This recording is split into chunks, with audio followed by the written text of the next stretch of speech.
Shop Talk with Coach Moore. Coach, looking back at that Oneonta Moody game, you guys trailing, last inning comes up, and Jake Hodge comes up to the plate and really took care of business. Got a hold of one almost dead center field, and I thought that was a good confidence boost for the team and especially for Jake. Absolutely, that was a character builder as a team and for and a character builder personally for Jake. You know, with 2 strikes to step up there. You know, we got runners on first and second. He's got 2 strikes on him with 2 outs. We're down by 1, and just stays in there and has a good at bat, fouls a pitch off, and then the guy throws him a curveball, and then it kind of hangs and he waylays it to the fence, and we score and from first to win the game, walk off, and you know, and as funny as it sounds, we've got kids on this team that thrive in that moment. They want to be there. They're not scared. And when opportunity knocks, we've got guys that step up and get it done. You know, I thought Maitland pitched really well in that game, going the full 7 innings and striking out 3 and only giving up that 1 earned run. But I thought he pitched really well. Yeah, I do too. Maitland, you know, he's going to help us on the bump this year. You know, and he threw really good that game. Had 4 pitches working for him. And when he's on the hill, I just let him go. You know, Jackson calls his game. He knows what's working, and we can eliminate stuff early with him because he does have other pitches to go to if one's not on. Going to that Saturday game against Boaz, you guys had already played Boaz. You lost to them 9-5, but you come back and you beat them 3-1, and that was a very good team you went up against. Yeah, it was, and you know, when we went up there earlier in the year, we made I think we made 5 errors and gave them 5 unearned runs that day, and it was good to see the kids bounce back and catch the baseball a little bit better against a good baseball team. You know, our kids know going in at our schedule what it looks like, and you know, you look up and down it. There's no 4A teams on it, and they know that we're going to play teams that have a broader spectrum of players to choose from to make their high school teams, and that's the way that I'm building this program. I want to play the best. You know, if we have to take some bumps in the road and some nicks and some bruises, I just really think at the end of the year we're going to be a lot better for playing quality opponents. Those were 2 wins. Bring up that Pell City game. You guys left the bases loaded 3 times. 3 times. 3 separate times and not one run come across. I know that had to annoy you a lot. As a hitting coach, as a former hitting coach, absolutely. But no, you know, it's just if you really replay that game in your mind and you go back and you look at the paper and everything and what happened during that game, it was a tale of 2 teams, and one got the big hit and one didn't. You know, they made every play. We hit balls off their pitchers, you know, hit 2 pitchers, line drives right off their pitchers, and had the shortstop and the second baseman come in and barehanded the ball and threw it to get us out by a step. And but you know, they got the big hit when they needed it, and we didn't that day. And you know what? That's baseball. That's baseball. And you know, that's why we play the game. It's a round ball and a round bat, and you know, and it's your job to square it up. It kind of don't make any sense, but you know, that day I thought we played a very good baseball game, and you know, the errors were down, pitching was good, Rance threw the ball well.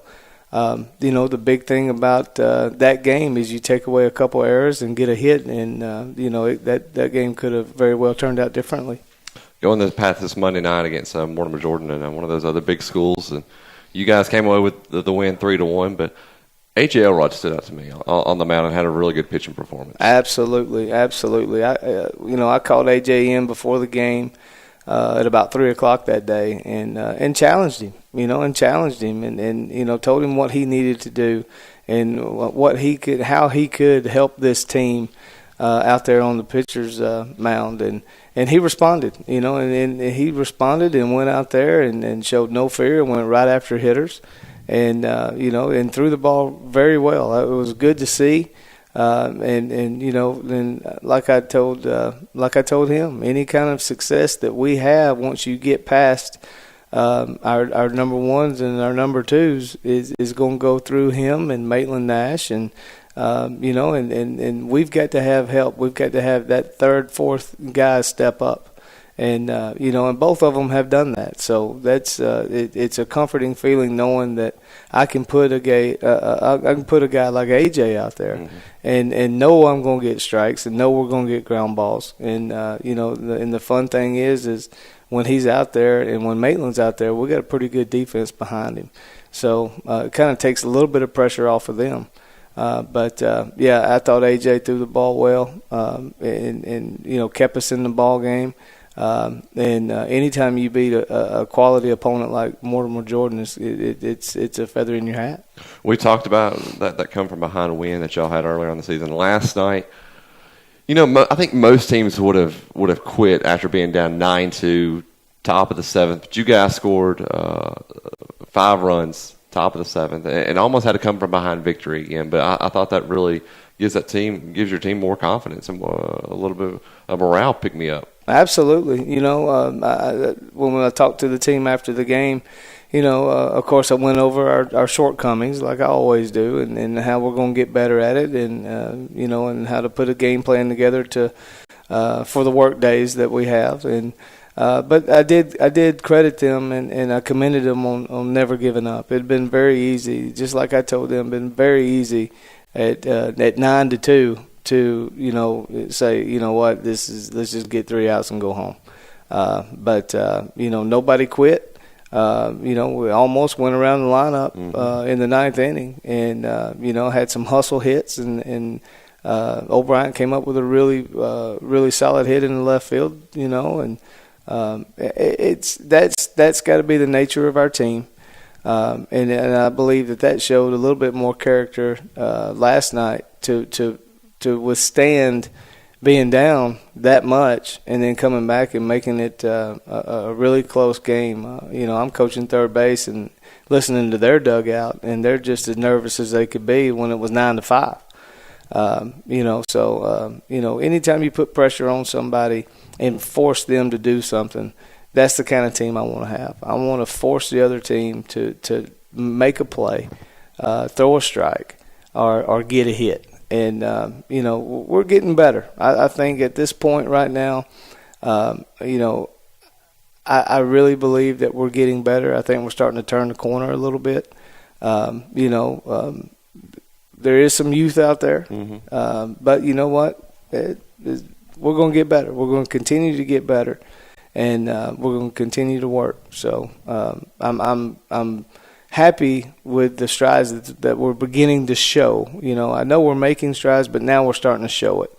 And with that breeds confidence. And some of these kids, you can tell them to be confident, you can coach them to be confident, but at some point the confidence really sets in. And I see it starting to set in with a couple of them. And as long as we can get, if we can get 9 out there, wanting the baseball, and confident that they know what they're going to do with it before it's hit, and ready for it when it comes their way, I think we're going to be okay. Saturday's opponent, Fort Payne. Another big-time school. Talk about Fort Payne and what they like to do. You know what? Johnny Johnson does a great job up there. I really like him. Met him last year for the first time, and I was just blown away with the way he coaches and the way he teaches on the field. I think he's a great baseball guy. I don't know much about them. I'll start looking at C2C today and find out, how they've been doing and everything.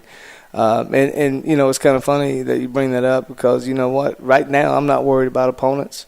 I'm worried about us. And that was the big speech going into yesterday before the game. Is like, I don't care who we're playing, guys. I don't care who we're playing. We've got to take care of us, and we've got to be us. And I said, if we do that and we take care of business and take care of ourselves, of our team, then it really don't matter who we're playing against. Because you know what? Ultimately, you got to go out there and you got to play the game, and don't let the game beat you. Because early on, that's what we've been doing. The game's been beating us, and we've been beating ourselves. So that's kind of the way I'm approaching it right now. We're going to get these guys ready. and we're going to take care of us. We're not going to worry about the other dugout or anything like that, but we're going to put the onus on us a little bit more. All right, Coach. Well, I appreciate it. We'll talk to you next week. Outstanding. Thank you. Chop Talk with Coach Moore is brought to you by